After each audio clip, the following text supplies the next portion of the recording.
இப்போது புதிய அறிமுகம் ஆச்சி ஹோட்டல் சாம்பார் 50 கிராம் ரூபாய் 20 மட்டுமே. மணப்பெண்ணின் பிரத்யேகமான திருமணம் Vivaha the Chennai silks. GT Holidays, South India's #1 travel brand. You know you are special when you're with GT Holidays. India இஸ்ரேலுக்கும் ஈரானுக்கும் இடையே தங்களுடைய நட்பை இன்னைக்கு ஒரு பேலன்ஸ் பண்ணணும். அந்த பேலன்சிங்கில் ஏதோ ஒரு இடத்துல நாம் தவறி இருக்கிறோம். இந்தியன்ஸ் இந்தியா பாஸ்போர்ட்டை வச்சுட்டு வேலை செய்கிறாங்க. அவங்களுக்கு வேற எந்த பாஸ்போர்ட்டும் கிடையாது. அவங்களுக்கு வேலை முடிஞ்சு அவங்க இங்கே தான் திரும்பி ஆகணும். அப்போ இன்னைக்கு அவங்களுக்கு ஒரு பெரிய ஒரு பிரச்சனை இன்னைக்கு ஏற்பட்டு. செறிவூட்டப்பட்ட யுரேனியம் இருக்கு, ஆனால் குண்டு தயாரிக்கப்படுற அளவுக்கு அவங்கள்ட்ட இல்லை.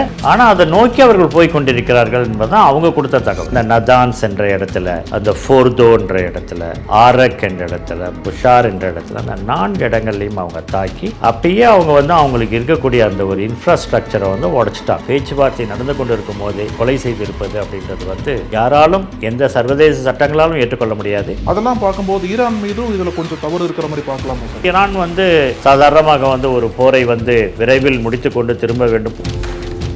தோழாளி கமேனியோட இறப்புக்கு கூட இந்தியா பெருசா கட்டணம் தெரிவிக்கல. அந்த இன்சூரன்ஸ் கம்பெனி அந்த காப்பீடை இப்ப தர்றதுக்கு தயாராயிருக்கு. அதனால இந்த போர் மூண்ட உடனே அவங்க என்ன பண்ணிட்டாங்க, கச்சா எண்ணெயை ஏற்றி வரக்கூடிய இந்த கப்பல்களுடைய இன்சூரன்ஸ் எல்லாத்தையும் எடுத்துட்டாங்க. நக்கீர நேயர்களுக்கு வணக்கம்.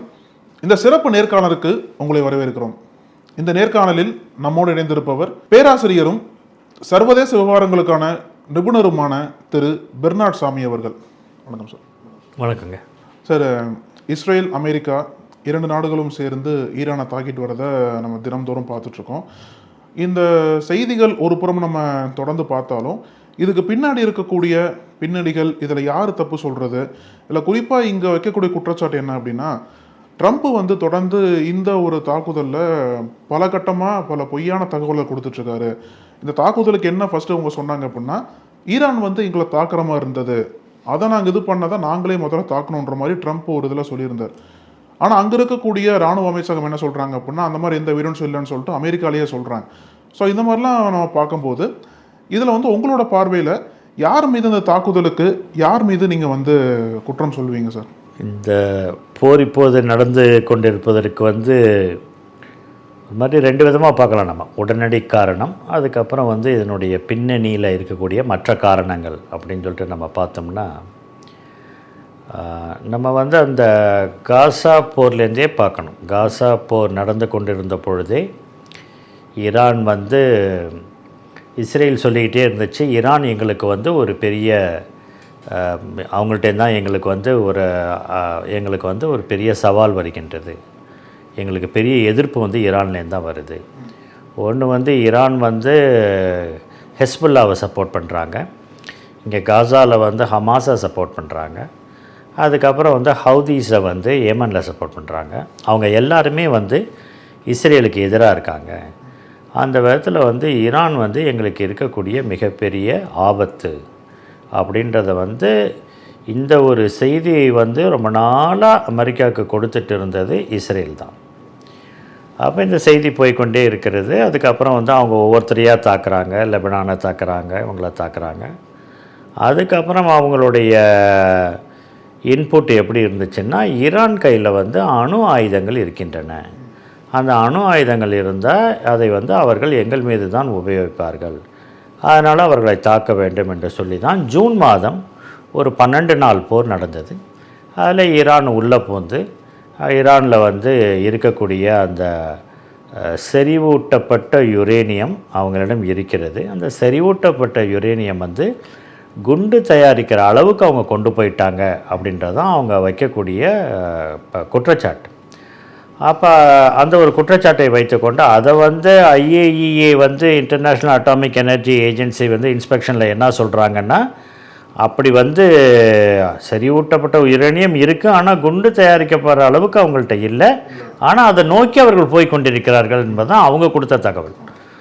ஆனால் அதை தாண்டி இவங்க இருக்குன்னு சொல்லிட்டு அங்கே போய் அந்த நதான்ஸ் என்ற இடத்துல, அந்த ஃபோர்தோ என்ற இடத்துல, ஆரக் என்ற இடத்துல, புஷார் என்ற இடத்துல, அந்த 4 இடங்கள்லையும் அவங்க தாக்கி அப்பயே அவங்க அவங்களுக்கு இருக்கக்கூடிய அந்த ஒரு இன்ஃப்ராஸ்ட்ரக்சரை உடைச்சிட்டாங்க. உடைச்சிட்டு 12 நாளில் மிகப்பெரிய சேதங்களை ஏற்படுத்தி அங்கே இருக்கக்கூடிய நியூக்ளியர் சயின்டிஸ்ட் எல்லாரையுமே 30க்கு மேலே நியூக்ளியர் சயின்டிஸ்ட்லாம் கொண்டுட்டு அதுக்கப்புறம் தான் திரும்பினாங்க. அதனால் இது ஜூன் மாதம் இது நடந்து முடிஞ்சிருச்சு. அதுக்கப்புறமும் இவங்க வந்து இந்த செறிவூட்டப்பட்ட யுரேனியம் இருக்குது, இவங்க குண்டு தயாரிப்பாங்க, அதற்கான ஒரு முகாந்திரமே இல்லை. ஏன்னா இது வந்து ஜூன் மாதம் நடந்த பிறகு திருப்பியும் அவங்களிடம் வந்து அந்த அளவுக்கு வந்து ஒரு பெரிய டெக்னாலஜி கிடையாது. இது வந்து 1957 ட்வைட் டி ஐசனவர் அப்படின்ற வந்து அமெரிக்க அதிபராக இருக்கார். அப்போ வந்து ஈரானுக்கும் அமெரிக்காவுக்கும் வந்து ஒரு நல்ல உறவு இருந்துச்சு. அப்போ வந்து அணுவை வந்து நாம் அமைதிக்காக பயன்படுத்திடலாம், ஆட்டம் ஃபார் பீஸ் அப்படின்ற அந்த ஒரு புரிதலை தான் வந்து ஈரானுக்கு அவங்க கொடுக்குறாங்க. அப்போ டெஹ்ரானில் வந்து முதல் ரியாக்டர் வந்து 57 கொடுக்குறாங்க, 67 வருது. அப்போ ஒரு 10 ஆண்டுகளாக அமெரிக்கா வந்து அவங்களுக்கு வந்து இதை கொடுத்துக்கிட்டே இருக்காங்க. இந்த மெடிக்கல் ஐசோடப்ஸ் வந்து ப்ரிப்பேர் பண்ணுறதுக்காக வந்து மெடிக்கல் ரீசனுக்காக, மருத்துவத்திற்காக இது உபயோகிக்கப்பட வேண்டும் என்பது தான் அவங்க கொடுக்கக்கூடிய முதல் இது. அது 79 வரைக்கும் போகுது. அப்போ 79 இந்த ஒரு ஆட்சி மாற்றம் வருது, இந்த ரெவல்யூஷன், ஈரானியன் ரெவல்யூஷன் வருது. அதில் ஷா ஆஃப் ஈரான் வந்து டீபோஸ், அவர் வந்து தூக்கி எறியப்படுகின்றார். இந்த இஸ்லாமிக் ரிபப்ளிக் வருது. தியோக்ராட்டிக் ஸ்டேட் அப்படின்வாங்க. தியோக்ராட்டிக் ஸ்டேட் அப்படின்னு சொன்னால் ஒரு மதத்தை அடிப்படையாக வைத்து எழக்கூடிய ஒரு குடியரசு. அப்போ வந்து அது ஒரு இஸ்லாமிய ஒரு மதத்தை உள்ளடக்கிய ஒரு குடியரசாக அது வந்து உருவாகுது. அதுலேருந்து தான் அயத்துல்லாஸ் வந்து அதனுடைய ரூல்ஸை வந்து அவனுடைய ஆட்சியாளர்களாக அவர்கள் மாறுறாங்க. முதல்ல வந்து இப்போ அயத்துல்லா கொமீனி வராரு, இப்போ வந்து கமீனி இப்போ வந்து இருந்துகிட்ருக்கார். இப்போ வந்து இவங்க கொடுத்ததுக்கப்புறம் 79க்கு அப்புறம் அமெரிக்கா என்ன சொல்லுதுன்னா, நாங்கள் வந்து உங்களுக்கு இனிமேப்பட்டு இதை பொறுத்த வரைக்கும் அணு ஆயுதங்களை அணுவை பொறுத்த வரைக்கும் யுரேனியம் நாங்கள் உங்களுக்கு, ஏன்னா அமெரிக்கா தான் 57லேருந்து யுரேனியம் கொடுத்துட்டு இருந்தது அமெரிக்காவுக்கு, ஈரானுக்கு. அதை வந்து நாங்கள் விட்ரா பண்ணிக்கிறோம், 79க்கு அப்புறம் நாங்கள் கொடுக்க மாட்டோம் அப்படின்னு சொல்லிட்டு. அப்போ 79லேருந்து ஒன்றும் கிடையாது, அங்கே வந்து ஒன்றும் இல்லை அப்படின்றது தான் எல்லாருக்கும் கொடுக்கப்பட்ட செய்தி, எல்லோரும் பார்த்ததும் அதுதான். அதுக்கப்புறம் ஒரு 2002 தான் வந்து ஒரு ஈரான்லேருந்து சிறையில் பட்டவங்க சில பேர் வந்து சொன்னாங்க, அணு ஆயுதங்களை வந்து ஈரான் தயாரிக்குது அப்படின்னு சொல்லிட்டு ஒரு இதை கொடுத்தாங்க. அப்போ தான் திருப்பியும் இந்த ஒரு சர்ச்சை எழுகின்றது. ஈரான் வந்து மற்ற நாடுகளிலிருந்து பெறக்கூடிய யுரேனியத்தை, ரகசியமாக பெறக்கூடிய யுரேனியத்தை வைத்துக்கொண்டு அவர்கள் வந்து செறிவூட்டப்பட்டு யுரேனியத்தை வைத்துக்கொண்டு குண்டு தயாரிக்கலாமோ அப்படிங்கிற ஒரு அச்சம் அப்போ தான் ஏற்படுது. அப்போ இதுலேருந்தே வந்து இந்த ஒரு பிரச்சனை இருந்துகிட்டே இருக்குது, நீங்கள் தயாரிக்கிறீங்க இல்லைன்னு சொல்லி. ஈரான் சொல்லிச்சு, எங்கள்கிட்ட வந்து இருக்குது, எங்கள்கிட்ட யுரேனியம் இருக்குது, நாங்கள் வந்து அதை அமைதிக்காக தான் நாங்கள் பயன்படுத்திக்கிட்டு இருக்கோம். ஒன்று வந்து அது ஒரு எனர்ஜியாக நாங்கள் பார்க்குறோம், ஏன்னா அது வந்து பியூர் அண்ட் க்ரீன் எனர்ஜி, அந்த மாதிரியும் நாங்கள் அதை பார்க்குறோம், அதை நாங்கள் யூஸ் பண்ணிக்கிறோம், எலக்ட்ரிசிட்டிக்கு அப்புறம் மெடிக்கல் ரீசன்ஸுக்கு நாங்கள் யூஸ் பண்ணிக்கிறோம் அப்படின்னு சொல்லி அவங்க சொன்னாங்க. நாங்கள் வந்து ஒரு சாவரின் கண்ட்ரி, நாங்கள் வந்து ஒரு இறையாண்மை உள்ள ஒரு நாடு, எங்களுக்கு உரிமை இருக்கே, இதில் வந்து இது வந்து செய்யக்கூடாதுன்னு என்ன இருக்குது, இது அமைதிக்காகன்றப்ப நாங்கள் அதை செஞ்சுக்கிறோம் அப்படின்னு சொல்லிட்டு செய்துட்ருக்கோம். அதில் தான் தொடர்ந்து இந்த பிரச்சனைகள் வந்து கொண்டே இருந்தது. அமெரிக்கா வந்து உங்களிடம் இல்லைன்னு சொல்லிட்டு பொருளாதார தடை அவர் மேலே வைக்கிறாங்க. அதெல்லாம் நடந்து கொண்டே இருந்துச்சு. 2015 வந்து ஒரு ஒப்பந்தம் போடுறாங்க. ஒபாமா இருக்கிறப்ப அவர் தான் வந்து ஈரானோட வந்து திருப்பியும் வந்து ஒரு ஒப்பந்தத்தை போட்டுக்கொண்டு ஈரான் மேலே இருக்கக்கூடிய பிரச்சனைகளை நீக்கி திருப்பியும். ஆனால் 2016 இவர் திருப்பி வர்றாரு, ட்ரம்ப்போடைய முதல் இது ஆட்சி. அப்போ அவர் வந்து 2018 அந்த ட்ரீட்டிலேருந்து வெளியே வந்தார். வெளியே வந்ததுக்கப்புறம் திரும்பவும் அவர் வந்து இந்த குற்றச்சாட்டை தான் வைக்கின்றார். அதுவும் இந்த இதுக்கு அப்புறம் 23 அக்டோபர் 7 தாக்குதலுக்கு அப்புறம் ஈரான் மேலே வந்து, ஏன்னா அவங்க வந்து ஈரான் தான் வந்து இவங்களுக்கு எல்லாருக்குமே ஹெஸ்புல்லாக்கு இவங்களுக்கு எல்லாம் உதவி செய்கிறாங்கன்றதுனால வந்து அவங்கள அடிக்கணும்னு சொல்லிட்டு அவங்கள அடிக்கிறார்கள். இப்போ வந்து உடனடி காரணம் வந்து இந்த செறிவூற்றப்பட்ட யுரேனியம் இருக்குது என்று சொல்லி ஒமானை வந்து அமைதியை ஏற்படுத்துவதற்காக அவங்க தான் வந்து மீடியேஷனுக்கு கூப்பிடுறாங்க. மத்திய அரசு அவங்க பண்ணிக்கொண்டே இருக்கிறார்கள். 3வது சுற்று பேச்சுவார்த்தை நடந்து கொண்டிருக்கிறது. அப்போதே இந்த ஒரு தாக்குதல் நடத்தப்படுகின்றது. அந்த விதத்தில் வந்து ஈரான் மீது வந்து எல்லா விதமான சர்வதேச சட்டங்களும் மீறப்பட்ட ஒரு தாக்குதல் தான் இது. நீங்கள் ஓமான் பற்றி பேசுனீங்க சார். ஒமானோட வெளியுறவுத்துறை அமைச்சர் தான் இந்த மத்தியஸ்தத்தை வந்து வெளிப்படையாக அறிவிச்சிட்டே இருந்தார். அவர் இப்போ என்ன சொன்னார் அப்படின்னா, தாக்குதல் தொடங்குறதுக்கு முன்னாடி என்ன சொன்னார் அப்படின்னா, அந்த ஒரு ஒப்பந்தம் அமெரிக்காவுக்கும் ஈரானுக்கு இடையில ஒப்பந்தம் வந்து வித்தின் த ரீச், ரொம்ப நெருங்கி வந்துட்டு ஒப்பந்தம் சைன் பண்ணுறதுக்கு, அதுக்குள்ளே வந்து அமெரிக்கா தாக்கிட்டாங்கன்னு சொன்னார். அவரோட கருத்துப்படி பார்க்கும்போது அமெரிக்காவை இஸ்ரேல் வந்து இந்த போரில் இழுத்து விட்டுருச்சுன்னு பார்க்கலாமா சார்? இல்லை, அவர் சொன்ன கருத்து சரியான கருத்து. ஏன்னா வந்து அவங்க வந்து ரொம்ப நெருங்கி அதுக்கு வந்து கொண்டு தான் இருந்தார்கள். அமெரிக்காவும் வந்து இந்த இது வந்து நன்றாக தான் போய் கொண்டு இருக்கிறது, அதில் ஒன்றும் பிரச்சனை இல்லை அப்படின்னு தான் சொல்லிட்டு சொன்னாங்க. ஆனால் இது வந்து அந்த அவர்கள் ஒரு முடிவை எட்டுவதற்கு முன்பாகவே இதை வந்து அவர்கள் பண்ணிவிட்டார்கள். அப்படி இருக்கிறப்ப வந்து இங்கே வந்து நம்ம என்ன பார்க்குறோம்னா, இஸ்ரேலுக்கும் அமெரிக்காவுக்கும் இருக்கக்கூடிய அந்த ஒரு ஒற்றுமை. இன்னொன்று வந்து அமெரிக்கா வந்து இஸ்ரேலுக்கு முழு ஆதரவை அவங்க 1948 அவங்க உருவானதுலேருந்து அவங்க வந்து இருந்து கொண்டு தான் இருக்கிறார்கள். அதனால் வந்து இந்த தடவை அமெரிக்காவில் இருக்கக்கூடிய யூதர்களும் வந்து பெரிய அளவில் அவங்க இருக்கிறாங்க. அவங்களும் வந்து அமெரிக்கா எடுக்கக்கூடிய முடிவுகளில் வந்து இன்ஃப்ளூயன்ஸ் பண்ணுறக்கூடிய அளவில் நிறைய பேர் இருக்கிறாங்க. அந்த விதத்தில் வந்து நம்ம பார்த்தோன்னு சொன்னால், இந்த காசா மேலே போர் நடந்தப்போ அமெரிக்கா பல்கலைக்கழகங்களில் ஏற்பட்ட அந்த எதிர்ப்புகள்லாம் கூட பயங்கரமாக முறியடிக்கப்பட்டது.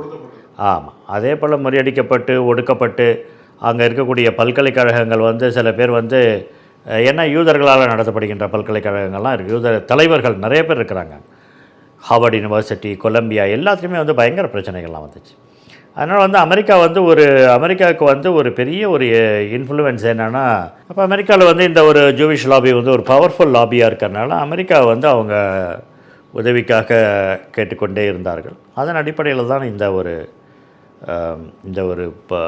ஒரு தாக்குதல் நடந்திருக்கிறது.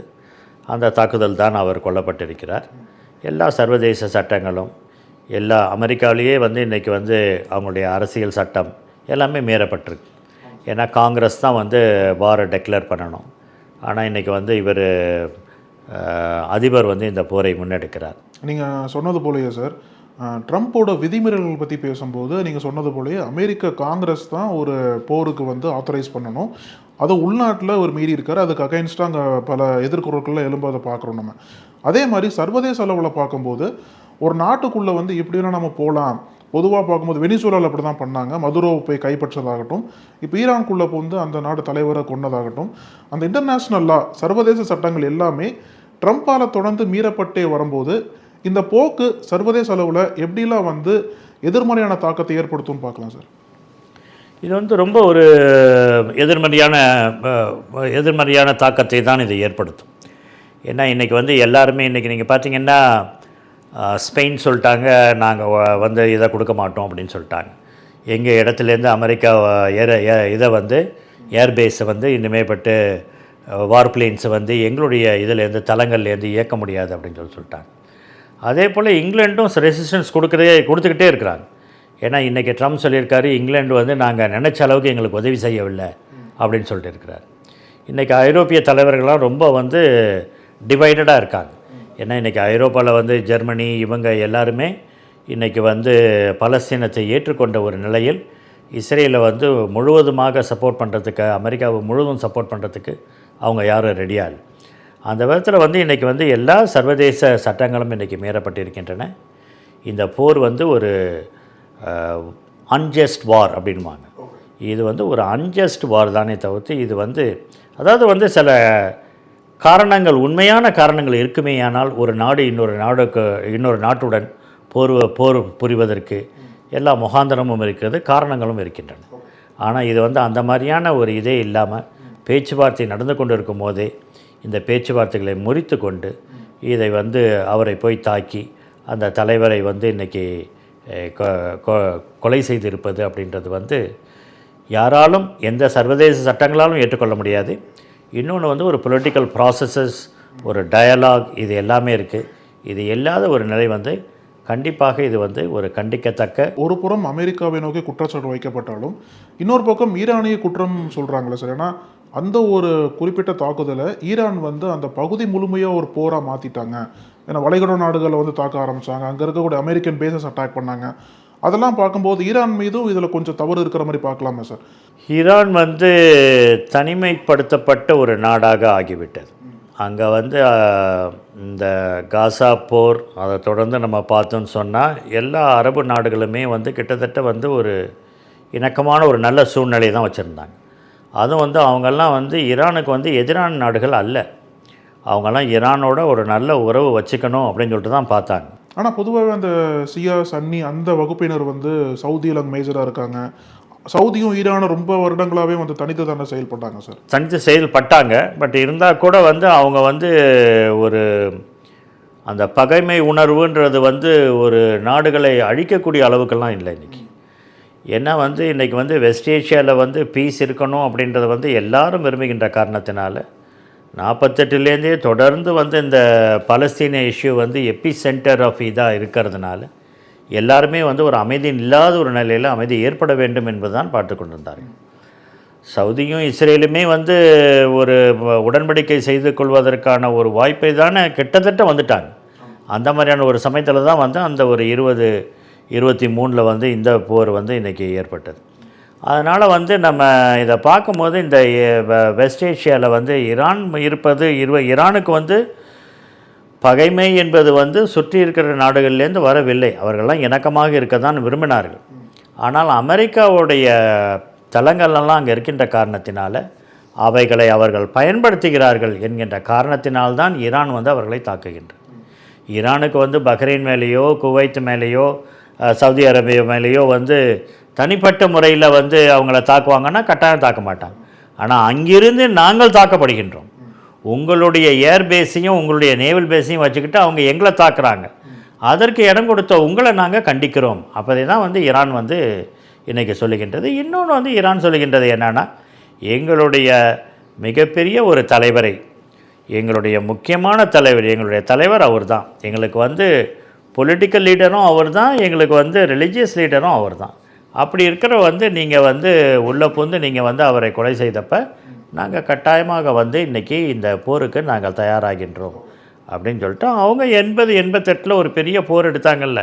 ஈரான் ஈராக் வார் வந்து 8 ஆண்டுகள் நடந்ததில்ல. அதனால் வந்து ஈரான் வந்து சாதாரணமாக வந்து ஒரு போரை வந்து விரைவில் முடித்து கொண்டு திரும்ப வேண்டும். போருக்கு போக மாட்டாங்க, போரை விரும்ப மாட்டாங்க.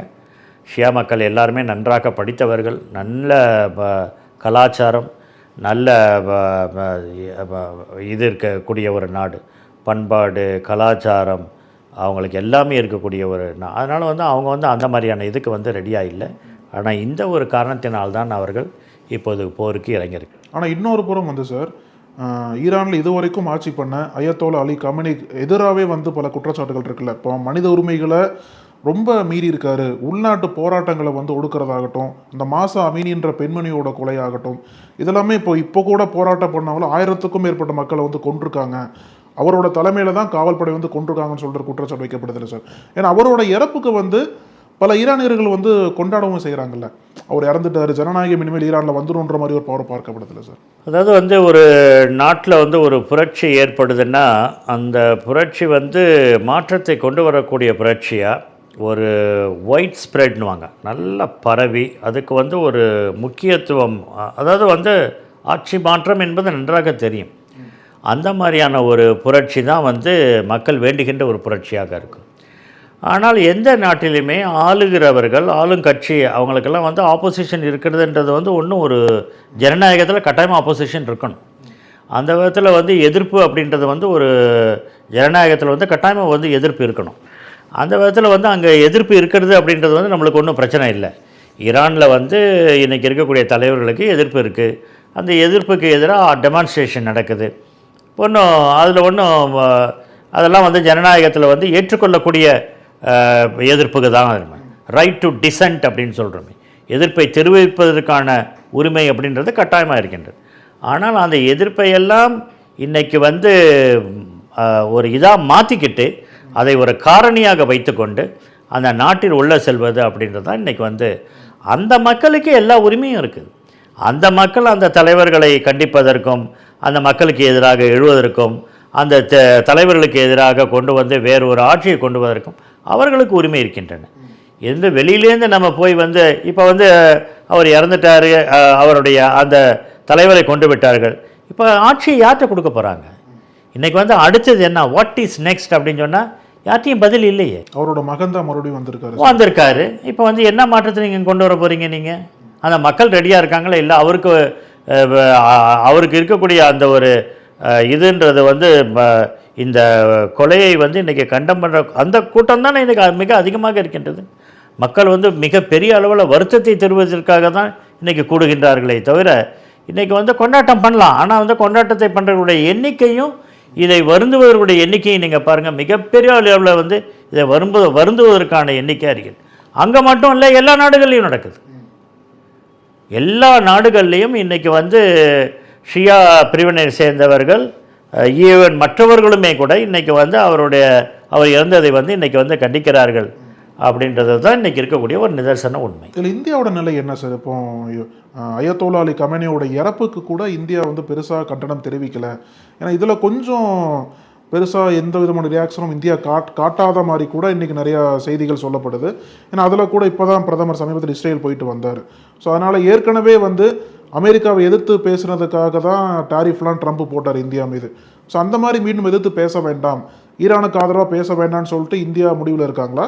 இல்லை யூஸ்ஃபுல்லாக இந்தியாவோட நிலை எப்படி சார் மாறி இருக்கு இந்த ஒரு விஷயத்தில்? இந்தியாவும் ஈரானும் வந்து ஒரு நல்ல உறவு இருந்த நாடுகள். அதனால் வந்து நம்மளுக்கு வந்து அந்த நாடு வந்து ஒரு பகைமை நாடெல்லாம் கிடையாது. ஏன்னா அவங்கள்ட்ட தான் நம்ம வந்து எண்ணெய் வாங்கி கொண்டு இருந்தோம். அதுக்கப்புறம் அந்த பொருளாதார தடையை அவர்கள் மேலே விதித்ததுனால தான் அமெரிக்காலாம் வந்து நீங்கள் வாங்கக்கூடாதுன்னு சொன்னாங்க. அதனால தான் நம்ம இந்த உக்ரைன் போருக்கு அப்புறம் நம்ம வந்து ரஷ்யாவிட்டேருந்து நம்ம வந்து வாங்க ஆரம்பித்தோம். அந்த விதத்தில் வந்து அதே போல் இந்த சபஹார் போர்ட்டை வந்து இன்றைக்கி டெவலப் பண்ணுறது, அந்த சபஹார் அந்த போர்ட் அப்படின்றத அதை வந்து டெவலப் பண்ணுறதுன்றது வந்து ரொம்ப முக்கியமான ஒன்று. ஏன்னா அது வந்து நம்மளுக்கு வந்து அது வழியாக தான் ஆப்கானிஸ்தான், அது வழியாக தான் சென்ட்ரல் ஏஷியா, மத்திய ஏஷியாவில் இன்றைக்கி இருக்கக்கூடிய எல்லா நாடுகளுக்கும் வந்து இன்றைக்கி ஒரு பொருளாதாரத்தை நம்ம எடுத்துகிட்டு போகிறோம். இன்றைக்கி வந்து அங்கே ஒரு ஃப்ரீ ட்ரேட் தடையில்லா வாணிப ஒப்பந்தத்தை அவர்களோட போட்டுக்கொள்கிறோம்னா இதுதான் ரொம்ப முக்கியமானது. அதனால் ஈரான் தான் வந்து இந்தியாவுக்கு வந்து கனெக்டிவிட்டின்வாங்க. கனெக்டிவிட்டிக்கு வந்து ரொம்ப முக்கியமானது வந்து இன்றைக்கி வந்து ஈரான் தான். அது ஒன்று. ரெண்டாவது வந்து இன்றைக்கி வந்து ஈரான்கிட்ட வந்து எண்ணெய் இருக்கின்றது, இன்னொன்று நம்மளுக்கு வந்து எண்ணெய் தேவைப்படுகின்றது, அது ரொம்ப முக்கியமான ஒன்று. மூணாவது வந்து இன்றைக்கி நம்ம ஈரான்கிட்ட எண்ணெய் வாங்கலை, அப்படி இல்லாட்டி வாங்குகின்ற இவங்க வாங்கக்கூடாதுன்ற அப்படி. மற்றபடி ஈரான் வந்து இன்றைக்கி இந்தியா ருப்பிலேயே நம்ம வந்து பே பண்ணி வாங்கிட்டு இருந்த ஒரு நாடு வந்து அந்த காலத்திலேயே வந்து ஈரான்கிட்டேருந்து தான் நம்ம வாங்கணும். யுஎஸ் டாலரில் நம்மளுக்கு கொடுக்கல, நம்மளுக்கு வந்து அப்பயே இந்திய ருப்பியில் அவங்க கொடுத்தது தான் ஒரு சிறப்பு. அதுக்கப்புறம் நீங்கள் பார்த்தீங்கன்னா இன்றைக்கி வந்து ஒரு பெரிய அளவில் இன்றைக்கி இந்தியா இன்றைக்கி பாதிக்கக்கூடிய ஒரு நிலையில் இருக்கிறது. இந்த ஹார்மோஸ் ஜலசந்தியில் இன்றைக்கி இந்த கப்பல்கள் வர முடியாது அப்படின்னு சொல்லிட்டு, இந்த ஹார்மோஸ் ஜலசந்தியில் கப்பல்கள் வர முடியாது அப்படின்றதுல வந்து ரெண்டு பக்கம் இருக்குது. ஒன்று வந்து கப்பல்கள் அங்கே வருகின்ற கப்பல்கள் வந்து அந்த கச்சா எண்ணெயை கொண்டு வர வேண்டும். 20% அந்த லிக்விட் பெட்ரோலியம் எல்பிஜியும் வரணும், கச்சா எண்ணெயும் வரணும். இந்த எண்ணெய்கள் இன்றைக்கி வராதுக்கு என்ன காரணம்னா கப்பல்களுக்கு வந்து இன்சூரன்ஸ் இருக்குது. அந்த கப்பல் இன்சூரன்ஸ் இன்றைக்கி என்ன பண்ணிட்டாங்க, அந்த இன்சூரன்ஸ் கொடுக்கின்ற அமெரிக்க கம்பெனிகளும் ஐரோப்பிய கம்பெனிகளும் இன்றைக்கி வந்து அதை ரத்து பண்ணிட்டாங்க. ஏன்னா கட்டாயமாக அடி வாங்கும். அப்போ அடி வாங்குன்னா இன்சூரன்ஸ் தான் அவங்க போய் பணம் கேட்பாங்க. அந்த இன்சூரன்ஸ் கம்பெனி அந்த காப்பீடை வந்து இப்போ தர்றதுக்கு வந்து தயாராக இல்லை. அதனால் இந்த போர் மூண்ட உடனே அவங்க என்ன பண்ணிட்டாங்க, இந்த கச்சா எண்ணெயை ஏற்றி வரக்கூடிய இந்த கப்பல்களுடைய இன்சூரன்ஸ் எல்லாத்தையும் எடுத்துட்டாங்க. அதை ஒன்று கேன்சல் பண்ணிட்டாங்க, இன்னொன்று பிரீமியத்தை தூக்கிட்டாங்க, எக்கச்சக்கமாக ஆக்கிட்டாங்க. அதை வைத்து கொண்டு அது வழியாக இன்றைக்கி எண்ணெய் கொண்டு வருவது என்பது கிட்டத்தட்ட முடியாத காரியம். அதனால் இன்றைக்கி எல்லா எண்ணெய் நிறுவனங்களும் சரி, இன்றைக்கி எல்லாரும் இன்றைக்கி வந்து பொருளாதாரத்தை ஆய்பவர்கள் எல்லாரும் என்ன சொல்கிறார்கள்னா, இது இப்போதைக்கு முடியக்கூடிய பிரச்சனை அல்ல. ஏன்னா கப்பல்கள் வந்தால் தானே அந்த பீப்பால் அதை ஏற்றிட்டு கொண்டு வர முடியும். கப்பல்களே வராதப்போ வந்து எப்படி நீங்கள் வந்து கொண்டு வர முடியும்? அதுலேயும் பாதிக்கப்பட போகிறது நம்ம தான் பாதிக்கப்பட போகிறோம். ஏன்னா நம்மளுக்கு வந்து வரக்கூடிய எண்ணெய்கள் வந்து இன்றைக்கி தடைப்படுவதற்கும், அப்படி எண்ணெய் வந்தாலுமே அது வந்து அதிக அளவில் வந்து இன்றைக்கி கொடுக்கக்கூடிய, இன்றைக்கி விலை கொடுத்து வாங்கக்கூடிய ஒன்றாகவும் இருக்கின்றது. இன்னொன்று வந்து இந்தியா வந்து இஸ்ரேலுக்கும் ஈரானுக்கும் இடையே தங்களுடைய நட்பை வந்து இன்றைக்கி வந்து ஒரு பேலன்ஸ் பண்ணணும். அந்த பேலன்ஸிங்கில் ஏதோ ஒரு இடத்துல நாம் தவறி இருக்கிறோம். ஏன்னா இன்றைக்கி வந்து அந்த உச்சபட்ச தலைவரை இன்றைக்கி வந்து அவ்வளோ பெரிய ஒரு தலைவரை கொன்றதற்கு கட்டாயமாக நாம் வந்து நம்முடைய அனுதாபத்தை தெரிவித்திருக்க வேண்டும். அந்த அனுதாபத்தை நாம் தெரிவிக்காமல் இருக்கிறது அப்படின்றது வந்து, இது வந்து நம்ம சைலன்ஸ் வந்து என்னவா உலக நாடுகள் எடுத்துக்கொள்வார்கள் என்று நம்மளுக்கு தெரியல. இந்த அமைதி வந்து என்னத்துக்காக நம்மளுக்கு தெரியல. இதை பற்றி வந்து எப்போதும் சொல்லுகின்ற இந்த வார்த்தைகள் தான் இறையாண்மை, 2 பேரும் சேர்ந்து பேச வேண்டும், டயலாக் தான் வழி அப்படின்லாம் நம்ம சொல்லிக்கிட்டே இருக்கோம். ஆனால் பாதிப்பு வந்து ஒன்று வந்து எண்ணெயிலேருந்து வர எண்ணெய் ஹார்மோஸ் ஜலசந்திலேருந்து வரக்கூடிய அந்த ஒரு ஆபத்து. இன்னொன்று வந்து இந்தியாவிலிருந்து போய் வேலை செய்யக்கூடிய தொழிலாளர்கள் மிக அதிகமாக இருக்கின்றார்கள். அந்த டயாஸ்போரா இந்திய வம்சாவழியினர் என்ற வார்த்தை உபயோகப்படுத்தப்படுகின்றது. அது சரியில்லை. இந்த இந்திய வம்சாவழியினர் வந்து அந்த பிளான்டேஷனோடு சேர்ந்து போய் அங்கே அமெரிக்கா, ஆஸ்திரேலியா, கனடா இந்த மாதிரி நாடுகளில் மொரீஷியஸ், ஃபிஜியில் இருக்கும்போது இந்திய வம்சாவழியினர் அவங்க வந்து 2 பாஸ்போர்ட் வச்சுருக்கிறாங்க. அந்த நாட்டிலையும் அவங்க பிரஜையாக இருக்காங்க, இந்தியாவுக்கு வரக்கூடிய கார்டையும் வச்சுருக்கிறாங்க. அவங்க வந்து பீப்புள் ஆஃப் இந்தியன் ஆரிஜின் அந்த கார்டையும் வச்சுருக்காங்க. நம்ம சொல்கிறவங்க எல்லாம் என்ஆர்ஐஸ், நான் ரெசிடென்ட்ஸ் இந்தியர், நான் ரெசிடென்ட் இந்தியன்ஸ் தான். இந்த ஒரு 8.9 மில்லியன் இந்தியன்ஸ் வந்து இந்தியா பாஸ்போர்ட்டை வச்சுட்டு வேலை செய்கிறாங்க. அவங்களுக்கு வேறு எந்த பாஸ்போர்ட்டும் கிடையாது. அவங்க இங்கே தான் திரும்பி ஆகணும். வேலை முடிஞ்சு அவங்க இங்கே தான் திரும்பி ஆகணும். அப்போ இன்றைக்கி அவங்களுக்கு வந்து ஒரு பெரிய அளவில் வந்து இன்றைக்கி வந்து வளைகுடா நாடுகளில் ஒரு பிரச்சனை இன்றைக்கி ஏற்பட்டிருக்கு. ஏன்னா எல்லா நாடுகளும் தாக்கப்பட்டிருக்கேன்னு அந்த நாடுகளுக்கு தான் இன்றைக்கி வந்து வேலைக்கு போயிருக்காங்க. குவைத்திலேயோ, துபாயிலேயோ, யுஏஇலேயோ, அபுதாபிலேயோ, பஹ்ரைனில் இதெல்லாம் அதிகமாக வேலை செய்யக்கூடியவர்கள் இன்றைக்கி வந்து இந்தியாவிலேருந்தும் சவுத் ஏஷியாவிலேருந்தும் போன தொழிலாளர்கள் தான் மிக அதிகமாக இருக்கின்றார். அந்த அளவில் வந்து அந்த ஒரு பெரிய பாதிப்பும் இன்றைக்கி இந்தியாவுக்கு வந்து ஏற்பட்டு கொண்டு இருக்கின்றது. இந்தியா வந்து மற்ற நாடுகள் எல்லாரோடையும் பேசியிருக்கிறாங்க, ஆனால் இன்னும் வந்து ஈரானோட பேசலை. அதனால் வந்து இது வந்து இந்த ஒரு அமைதி அப்படின்றது வந்து இன்றைக்கி வந்து எப்படி எடுத்துக்கிறது, நம்ம வந்து அவங்களுக்கு ஆதரவாக இருக்கிறோமா, நம்ம வந்து இன்றைக்கி இரங்கலை நாம் தெரிவிக்கிறோமா, நம்ம வந்து ஈரானோட சேர்ந்து நிற்கிறோமா, அல்லது வந்து யாரையும் கண்டிக்கவில்லை, 2 பேரையுமே கண்டிக்கவில்லை. இன்றைக்கி வந்து ஒன்று இஸ்ரேல் அமெரிக்கா தாக்குதலை கண்டிச்சிருக்கணும். அப்படி இல்லாட்டி வந்து ஈரான் வந்து நீங்கள் மற்ற நாடுகள் மேலே நீங்கள் தாக்கிறத நாங்கள் கண்டிக்கிறோம் என்று சொல்லியிருக்க வேண்டும். இதை எல்லாரும் விட்டு ஒரு அமைதியாக இருக்கின்ற ஒரு சூழ்நிலை என்பது ஒரு சரியான சூழ்நிலையாக ராஜ்ய உறவுகளை இருக்கு. சார், இறுதியான ஒரு கேள்வி சார், இந்த ஒரு தாக்குதலில், இந்த ஒரு பிரச்சனையில் இந்தியாவோட அணுகுமுறை எப்படி இருக்கணும்? 2வது, இந்த ஒரு போர், இந்த ஒரு தாக்குதல் உங்களோட பார்வையில் எப்படி முடிவுக்கு வரும் சார்? இந்த போர் வந்து ஈரானும் வந்து மல்டிலேட்ரல் அசோசியேஷன்ஸ்னால எல்லாத்துலேயும் அவங்களும் இருக்காங்க. நம்மளும் வந்து நிறைய மல்டிலேட்ரல், அதாவது பல நாடுகள் சேர்ந்து இருக்கக்கூடிய அந்த ஃபோரம்ஸ், கூட்டமைப்பு எல்லாத்துலேயும் இந்தியாவும் இருக்கின்றார்கள், ஈரானும் இருக்கின்றார்கள். ஆனால் ஈரான் வந்து எப்போதுமே வந்து ஒரு மாதிரி ஐசோலேட் பண்ணியே எல்லாரும் வச்சுருப்பாங்க, ஈரான் வந்தால் வரக்கூடாது அப்படின்னு சொல்லிட்டு. ஆனால் இந்த போர் வந்து ஒரு நீண்ட போராக இருக்கும் என்று தான் பார்க்க தோன்றுகின்றது. ஏன்னால் ஈரான் வந்து அவங்களுடைய தலைவரை கொல்லப்பட்ட இந்த நேரத்தில் வந்து இந்த போரை வந்து அவர்கள் கட்டாயமாக வெகு நாட்களுக்கு எடுக்கணுன்றது அவங்களுடைய எண்ணம் கிடையாது. இருந்தாலும் கூட வந்து ஈரான் வந்து தன்னுடைய பொசிஷனை, அவங்களுடைய இறையாண்மையை காப்பாற்றிக் கொள்வதற்காகவும், இன்னொன்று தொடர்ந்து வருகின்ற அச்சுறுத்தலிலிருந்து அவர்களை காப்பாற்றிக் கொள்வதற்காகவும் கட்டாயமாக அவர்கள் வந்து ஒரு முயற்சியை எடுத்துக்கொண்டிருக்கிறார்கள், அவர்கள் எடுப்பார்கள். இதில் வந்து அவங்களுடைய அந்த செறிவூட்டப்பட்ட யுரேனியம், நாங்கள் வந்து ஒரு சாவரின் கண்ட்ரி, நாங்கள் வந்து இறையாண்மை மிக்க நாடு, எங்களுடைய இதை நாங்கள் பார்த்துக்கிறோம் அப்படின்றதெல்லாம். இன்னொன்று வந்து இஸ்ரேலும் வந்து இப்போது இஸ்ரேலுக்கும் ஈரானுக்கும் இருக்கக்கூடிய ஒரு உறவை இவர்கள் வந்து கட்டாயமாக இந்த போர் வந்து தீர்மானித்துவிடும். இதை வந்து இந்த போரை வந்து ஒரு காரணமாக வைத்துக்கொண்டு அரபு நாடுகளும் மற்ற நாடுகளும் எல்லாருமே இன்றைக்கி வந்து பாலஸ்தீனத்தை வந்து இன்றைக்கி ஏற்றுக்கொண்டு விட்டார்கள், ரெகக்னைஸ் பண்ணிட்டாங்க. அப்படி இருக்கிறப்ப இந்த 2 நாடுகள் தான் அங்கு நிரந்தர சொல்யூஷன். இதுக்கு வந்து லாஸ்டிங் பீஸ் வெஸ்ட் ஏஷியாவில் வேணும்னா இந்த போரை வந்து ஒரு காரணமாக வைத்துக்கொண்டு எல்லா நாடுகளுமே, ஐரோப்பிய நாடுகளாக இருக்கட்டும், அரபு நாடுகளாக இருக்கட்டும், இஸ்ரேலாகவும் இருக்கட்டும், இஸ்ரேலுக்கும் இது வந்து ஒரு பாடத்தை புகட்டக்கூடியதாக இருக்க வேண்டும். 2 நேஷன், பலஸ்தீனம் ஒரு நாடு, இஸ்ரேல் ஒரு நாடு, மற்ற நாடுகள் அவங்க வந்து சுதந்திரமாக அவங்களுடைய இறையாண்மையோடு மனித உரிமைகளை மதித்து கொண்டு இருப்பவர்களாக இருந்தால் அந்த இடத்துல ஒரு லாஸ்டிங் பீஸ் வர்றதுக்கான ஒரு வாய்ப்பு இருக்கின்றது. இந்த போர் வந்து அமைதிக்கான ஒரு போராகவும் மாறுவதற்கான வாய்ப்புகள் இருக்கின்றன. அதை எல்லா நாடுகளும் பயன்படுத்தி கொள்ள வேண்டும். பயன்படுத்தி கொண்டு இந்த நேரத்தில் வந்து அமெரிக்காவும் இஸ்ரேலும் இன்றைக்கி அந்த 2 நேஷன், இன்னும் இஸ்ரேல் அதை ஏற்றுக்கவே இல்லை. அமெரிக்கா வந்து இஸ்ரேலை நாங்கள் ஏற்க வைக்கிறோம்ன்றார்கள். இதுதான் தக்க தருணம். இதை ஏற்க வைத்து விட்டால் அவங்க பாலஸ்தீன் உருவாட்சின்னு சொன்னால் ஈரான் ஏன் வந்து இஸ்ரேலை தாக்குறாங்க? தாக்க போகிறது கிடையாது. அதனால் வந்து அவங்க இருக்கக்கூடிய எல்லா எதிர்ப்புமே இன்றைக்கி வந்து முடிந்துவிடும். ஆனால் இவங்க இப்போ எடுத்திருக்கிற இந்த ஒரு முடிவு, யார் யார் எதிர்க்கிறார்களோ அவர்களெல்லாம் அடிப்போம். லெபனானில் போந்து ஹெஸ்புல்லாவை அடிப்போம், ஹமாஸ் இங்கே அடிச்சிட்டோம், இங்கே வந்து ஈரான் அடிக்கிறோம் அப்படின்னு சொன்னால் அடுத்தடுத்த தலைவர்கள் வந்து கொண்டு தான் இருக்கிறார்கள்.